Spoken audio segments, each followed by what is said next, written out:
Добре дошли в първото ми YouTube видео!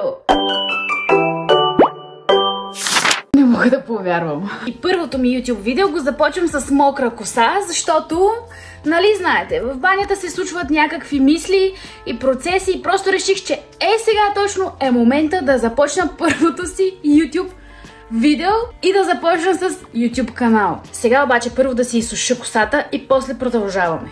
Ето това нещо си го купих преди няколко месеца, там за рождения ми ден, който всъщност почти преди една година може да се каже. И все още имам малко от него, така че сега го ползвам, въпреки че аз не ползвам почти нищо за косата, даже нищо за косата. Понеже сега ми е за подстригване и е малко сухичка и ето това е много добро.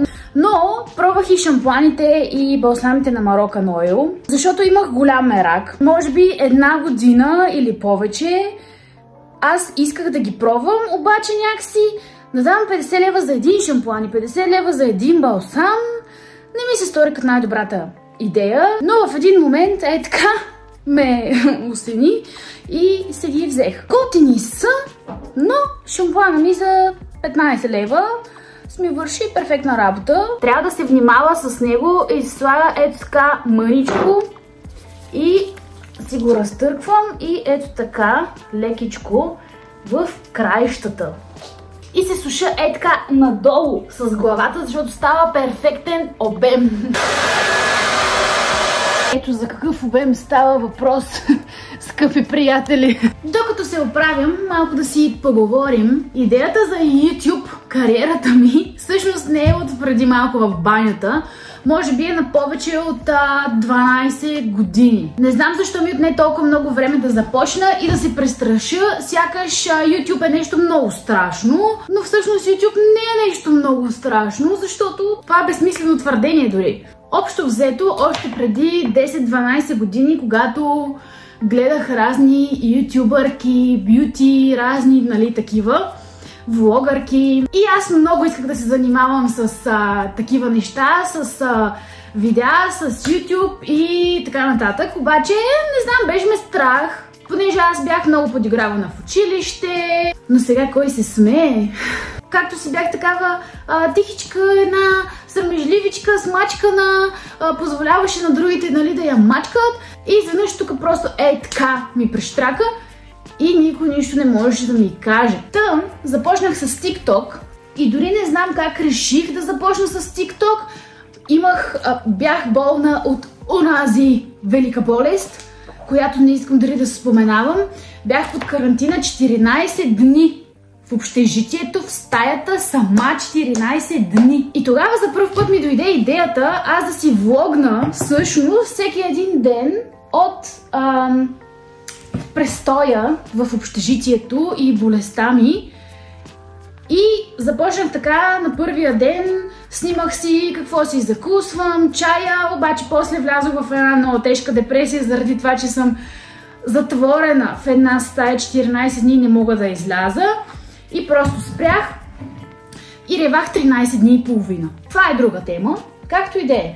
Тези клипчета не видяха бял свят, но после баба ми имаше рожден ден. И аз си отидох на Плевен за рождения ден и просто реших да си снимам как се оправим за рождения ден на баба.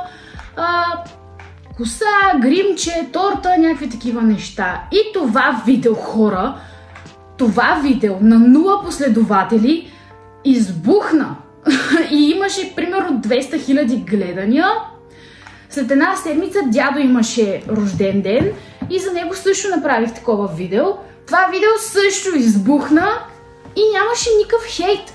Всичко беше прекрасно, пишеха прекрасни коментари, пишеха ми, че хората, че искат още и така нататък. И затова аз продължих с TikTok влоговете и видеята и така до момента имам 185 000 последователи, което е прекрасно, даже не знам как се случва. Но за YouTube влоговете тази идея назрява от много време и просто вчера така реших, че днес ще започна YouTube канал. Иначе не съм за пръв път в YouTube пространство, защото съм буквално в 3 други YouTube канала, които работя, това ми е работата. Но там видеята са по-различни, не са, нали, такива тип, както тук ще бъдат. Защото тук си мисля да си бъдат просто така, спокойни, да можеш да си вършиш нещо и да си го пуснеш да го слушаш. Всъщност най-голямото ми вдъхновение е Милена от My Box of Beauty. Хора, това е най-приятното нещо и толкова се радвам, когато пусне някакво видео, защото това е уникално. Аз я гледам, не знам, със сигурност повече от 10 години, може би, не знам. Тя винаги ми е била всъщност примера за това какво искам да правя, ако имам YouTube. Много се разприказвах и не знам тази история колко ще е интересна за всички. Пресата, между другото, си я купих така спонтанно в една обедна почивка. Реших, че аз искам да си купя преса и си купих точно тази, която е на Philips. Запазва ти хидратацията в косата, не я гори, измерва каква е температурата на косама 20 000 пъти, докато си я изправиш, за да, нали, не я прегорява. Доволна съм, готина е, беше много пари, но пък ми оправи настроението в този ден, в който бях решила, че ми е нужна покупка, за да си оправя настроението. Момичетата ще го разберат. Моята коса по принцип е къдрава, чуплива, обаче поне от 8 години е изправена. Защото не си харесваме естествената коса. Между другото, много се радвам, че този пуловер е изсъхнал от снощи до днеска, защото много исках да го облека днес. Чак да съм много разочарована, ако не беше изсъхнал. Имам още към 10 минути, може би, да се оправя. Неделя е и с една приятелка ще ходим на брънч. Това си е като наша традиция, доста често в неделите ходим на брънч, даже имахме няколко, примерно 4 поредни недели. А дали има някой нов, който изобщо не ме знае, сигурно ме знаете от TikTok, тези, които гледате YouTube видеята ми, защото защо иначе биха дошли чужди хора просто е така да ми гледат влога. Да вие знаете, че аз живея в София, за който е от София. Мислим да ходим в Старата госпожа. Това е заведение за хората, които не са от София, нали, и не знаят какво е Старата госпожа. Надявам се да има паркоместа, защото ще ходим с колата. Хубавото е, че тази приятелка винаги не е готова на време, но лошото е, че последните няколко пъти тя е готова на време, а аз не съм готова. И не знам какво се случва, защото цял живот тя е тази, която е 1 час по-късно. Слагам си малко крем, защото лицето ми е много сухо и зимата, и лятото, но това е крема, който изобщо не ми прави някаква мазна, тежка и гадна кожата. Затова го ползвам дори преди да изляза, защото няма проблем. Знаете, че аз не се гримирам по принцип, защото аз съм си окей с това как си изглеждам. Просто ще си сложа малко спирала, ще си среша веждите, които преди малко си оправих. По принцип, мога да се гримирам изцяло, от до, фондитен, контур и така нататък. Отдава ми се, мога, но не го правя. Имам всички гримове, но може би, примерно, евентуално за сватби и кръщенета и такива неща си слагам фондютен. Радвам се, че спрях да си извивам миглите.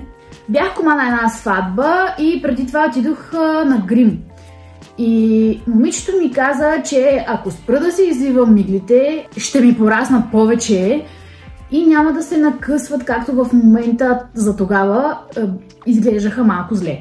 И наистина миглите ми са станали някакси по-дълги, откакто спрях с извиването.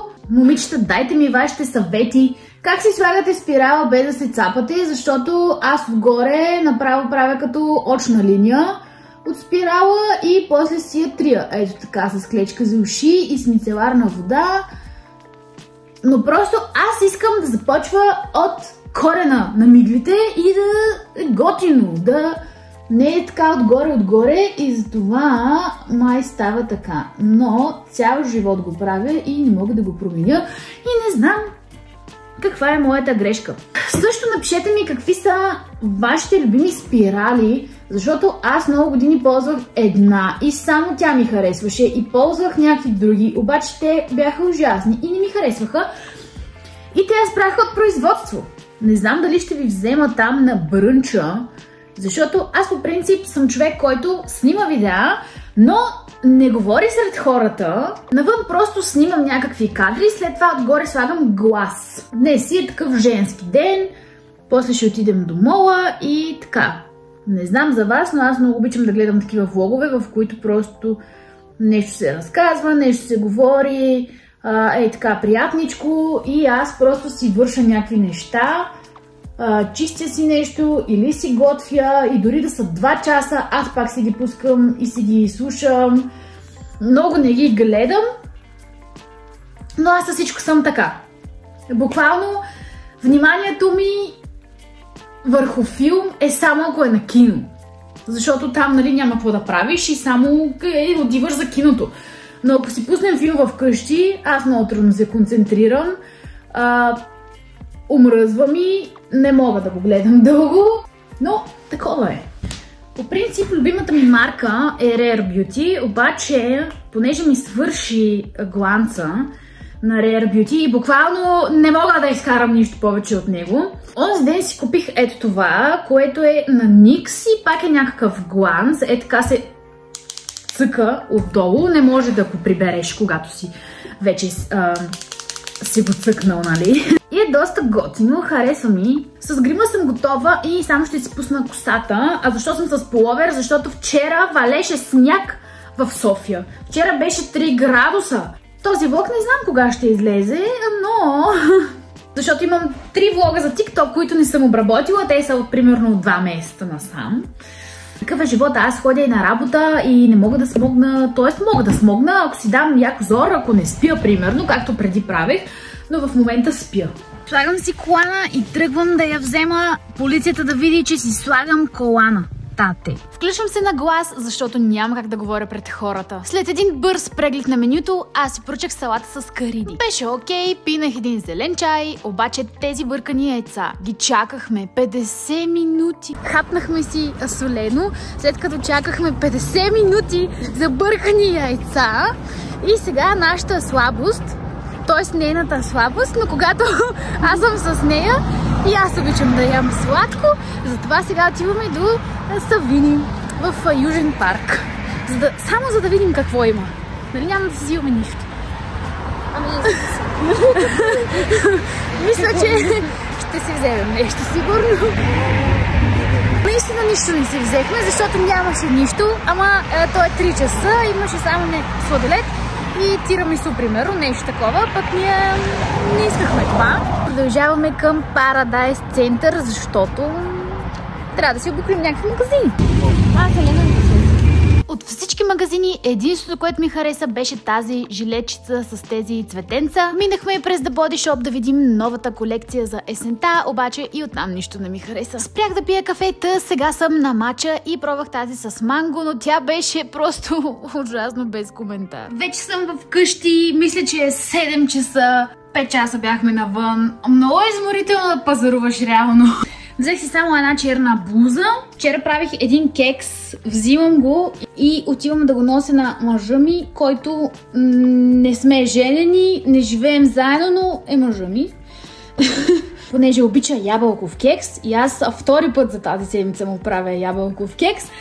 И така, скъпи приятели, и това е края на влога. YouTube влога, представяте ли си? Дайте едно лайкче на това видео и се абонирайте за канала, ако искате. Обичам ви! Чао!